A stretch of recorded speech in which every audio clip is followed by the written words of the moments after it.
Hello everyone, today you have joined the DT Creative Elk YouTube channel. How to enable dark mode in Google Chrome. If you find this useful, then please consider subscribing and liking the video. Having Chrome in dark mode can be much nicer on your eyes, especially at night, because the light can be quite bright, so I'll guide you through how you can go and enable it to go and get started.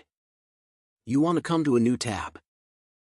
So what I'll do here is go and open up a new tab, and what we can then do is look in the bottom right, and we'll see the option for customized Chrome.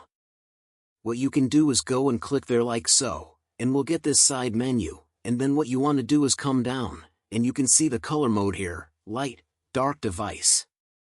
In this case, I'll go and select dark, and we can close it. For the changes to fully apply, close Chrome, and you can go and open it again. And as you can see, it's now in dark mode. When I go and search for something as well, it will be in dark mode.